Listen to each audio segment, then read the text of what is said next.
we're back. You're listening to the Talking Boxing with Billy C show. Glad you could join us. Don't forget about following us on Twitter. Yeah, it's at Talkin Boxing. That's TalkinBoxing. And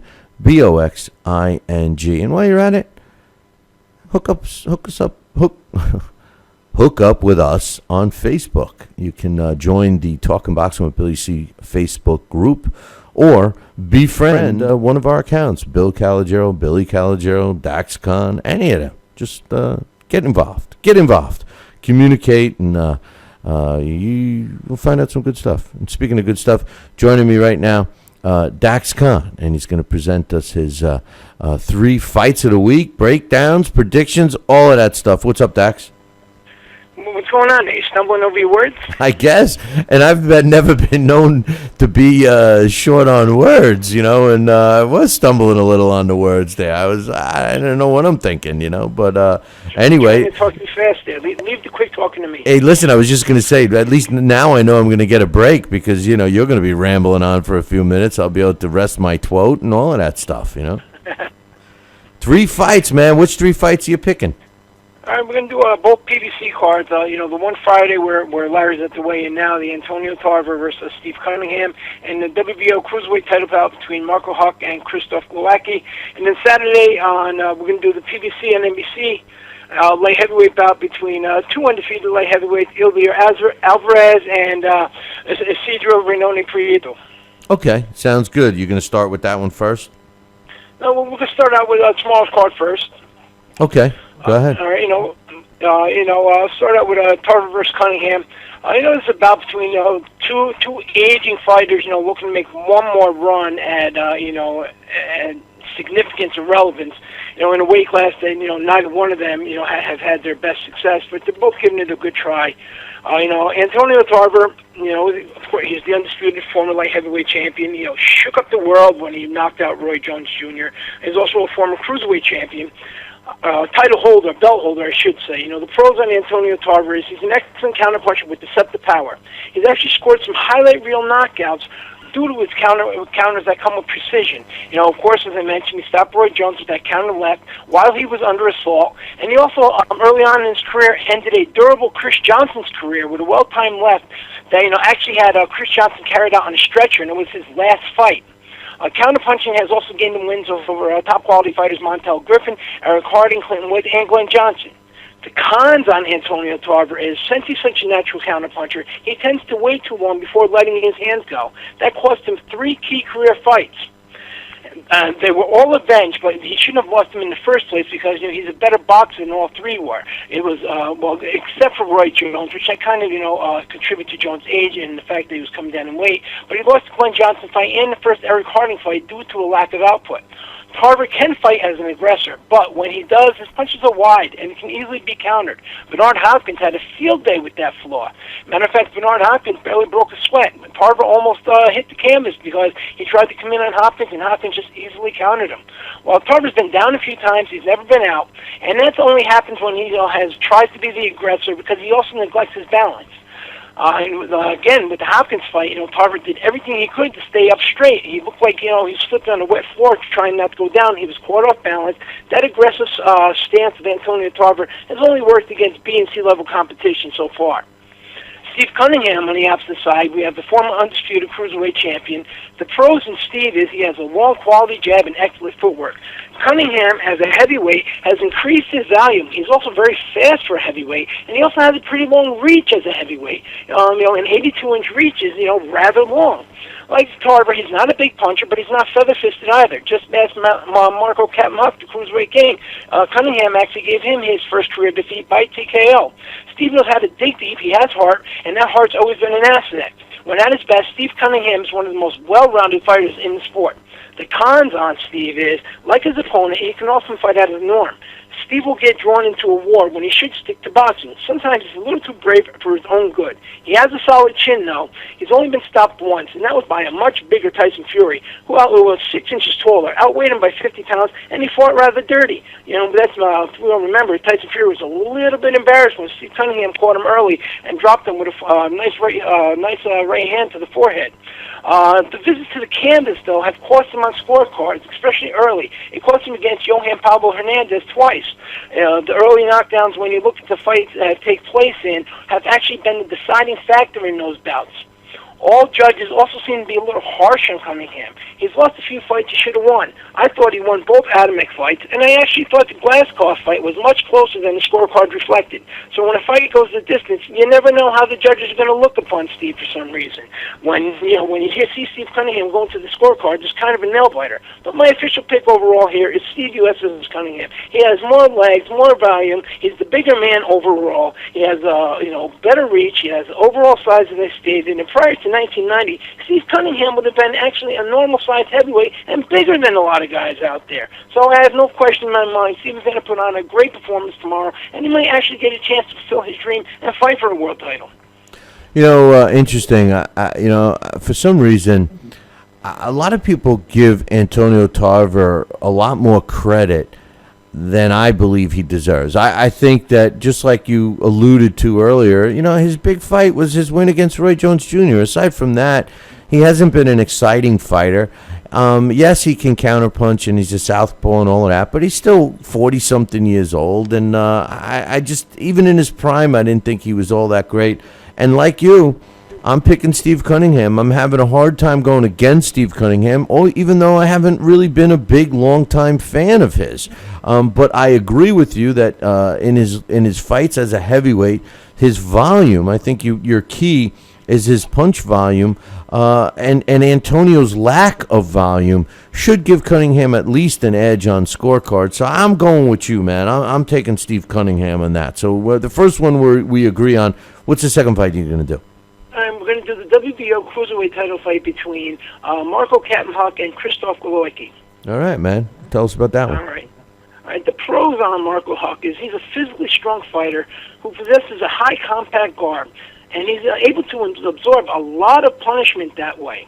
Huck will walk through any storm needed to land a shot. I guess if I was going to sum him up, I would compare him to maybe Arthur Abraham. In a sense, he's just a bigger version of Arthur Abraham, where, his tight defense and toughness, willingness to take 2 or 3 punches in order to land one, has actually helped him a lot in fights.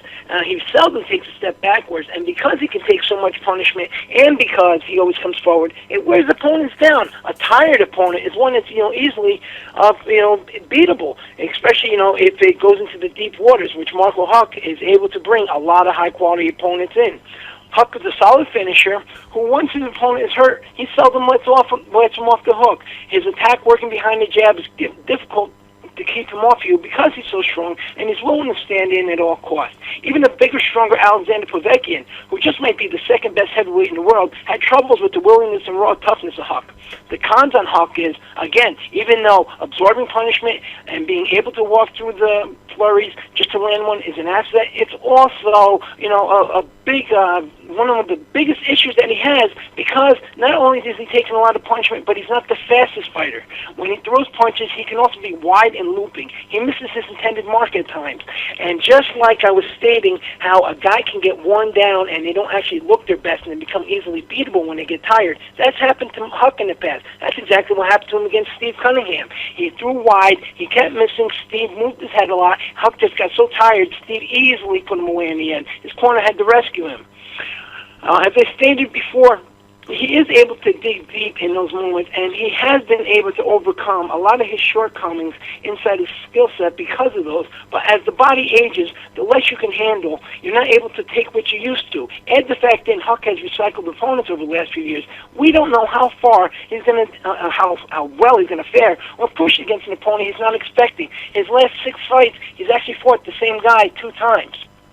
Now, against his opponent, Glowacki, the pros on him is he's a strong inside fighter who knows how to muffle his opponents. He will slowly walk them down, much the way Marco Huck does.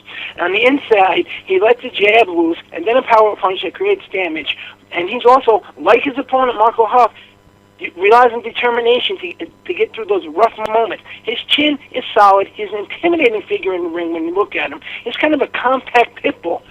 He knows how to use his legs to get maximum power out of his punches, but also he lacks any true one-punch power. He also lacks world-class competition. Even though he has strength advantage over most opponents, is more of an inside strength. He has no ability on the outside.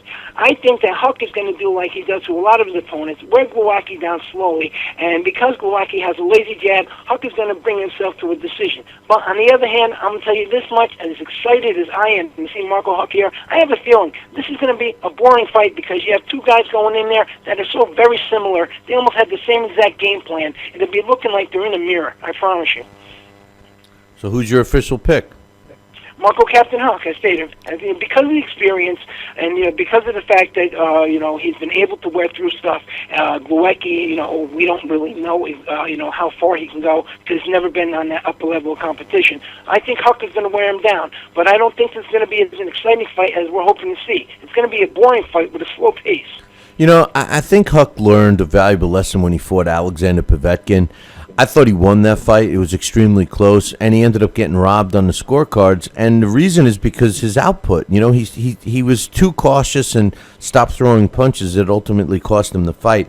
I think he's learned from that, and I think he is going to be busy. And I think Glowacki is going to try to, jump all over Huck. I think it's going to at least start off exciting, and regardless of whether it's exciting or not, I'm with you. I'm with you again, man. I'm taking Marco Captain Huck. He's actually my favorite cruiserweight on the planet, so it would be tough for me to go against him.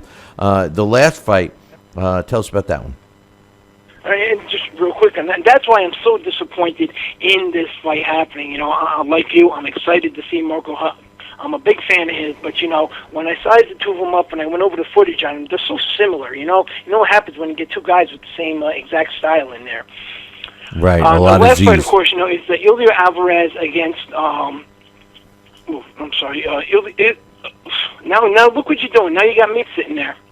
That's right. You got me sitting there and with my tongue tied here. The last fight, one here is the Ilya Azeris fight against Isidro Rayon Prieto. Okay, tell us about that one. As for Alvarez, is a former 2008 Olympian for the Colombian boxing team. The pros on him there is he's a well-schooled amateur who's now a 6-year professional. He has speed, quality footwork, and he does great from the outside with his jab. He also possesses decent power and fantastic head movement. Not a lot of guys today use the head movement like Alvarez uses his. More importantly, he's on a 4-fight win streak. Yes, he's undefeated, but his last 4 have been his best opponents to date, so his confidence is soaring because he has dominated in all 4 fights. He seems to know where his weaknesses are, especially on the inside. He will do all he can to maintain distance in a fight so he doesn't get drug into any place where his assets are being taken away. As an undefeated fighter, he's starting to perform like one who knows bigger things are on the rise should he not slip up. The cons on him is he carries his left hand low. Sometimes he gets caught with punches, even though they're mostly jabs. They're punches that would be easily avoided if he would have just brought his hand up a little higher. His head movement, as I stated before, helps him stay away from the bigger shots. But when you're caught with jabs so often, one of these days, a 1-2 is going to happen to you. And when you get up there against the guys at that top level, that second punch may just be the one that puts you down. On the inside, again, as I stated, he's uncomfortable when an opponent is trying to come in and fight. He tries to use this uppercut to deter him, but, he throws his uppercut far from the outside. Again, he leaves himself wide open. And against an opponent who knows how to capitalize on that, it's also going to be another issue that could put him on the canvas. The low left hand and the uppercuts from back far are bad habits, and the lack of inside game is something that can be fixed as long as his team works on it a little bit more. Now, his opponent across the other side of the ring, Isidro Rayon Prieto, he's an undefeated fighter, originally from Paraguay. He makes his home in Argentina, and he fights like an Argentinian fighter. He has big-time power early, and he likes to use relentless pressure. The cons on Isidro is he's not a fast fighter. In fact, he's a very slow guy. He almost looks like he's in slow motion when you watch him. Even for a light heavyweight, I would even say he was slow for a heavyweight.